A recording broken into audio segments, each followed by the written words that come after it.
में 17 सीटें हैं अभी और उनकी शक्ति 543 के सदन में प्रतिशत 3.13 है।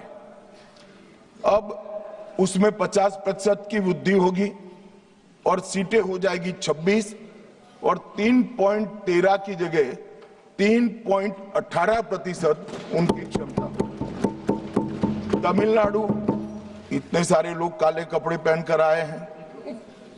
मैं तमिलनाडु की जनता को भी आश्वस्त करना चाहता हूं कि आपकी शक्ति कम नहीं होगी, बढ़ रही है।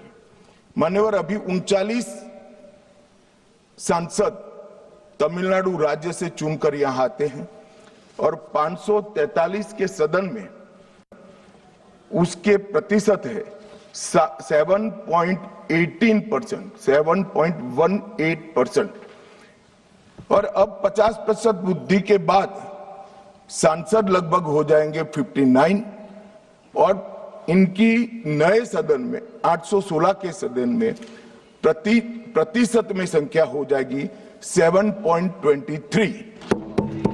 मैं फिर से एक बार रिपीट करना चाहता हूं, अभी तमिलनाडु की सदन में प्रतिशत स्ट्रेंथ 7.18% है, वो बढ़कर हो जाएगी 7.23। तो तमिलनाडु को भी कोई नुकसान नहीं है।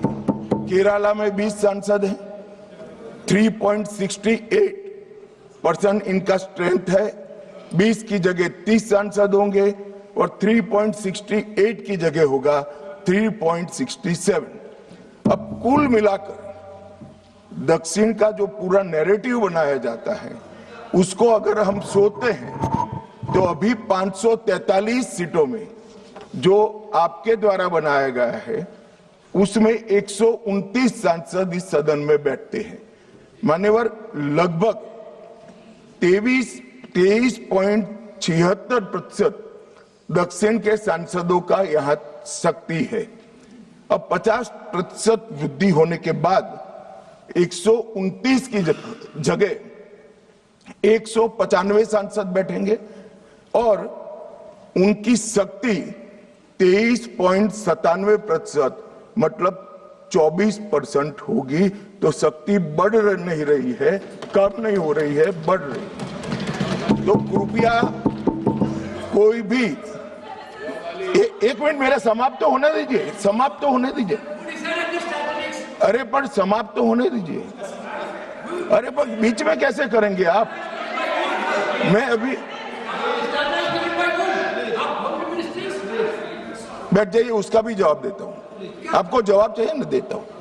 मान्यवर, कृपया ये बिल के जो इंटरप्रिटेशन है इसको अधिकृत रूप से बिल को पायलट करने वाले मंत्री के रूप में मैं इस सदन के सामने रख रहा हूं।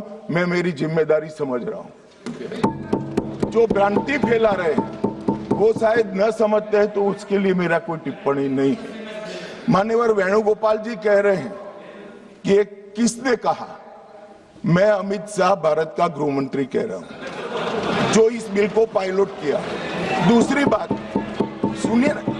सुनिए ना, बिल में कहां है और कहां से ड्रॉ कर मैं आंकड़े निकालता हूं। मैं कल उनको जब डिटेल जवाब दूंगा तब बता दूंगा, मगर वो सुनने के लिए बैठे वॉकआउट न कर जाए। बाकी मैं डिटेल केजी के बच्चे को समझ में आए इतनी सरलता से इनको मैं समझा दूंगा। उनको धैर्य से सुनना चाहिए। मान्यवर, इन्होंने कहा कि जाति जनगणना नहीं कराना चाहती है सरकार। इसको भी मुझे स्पष्ट कर देना चाहिए।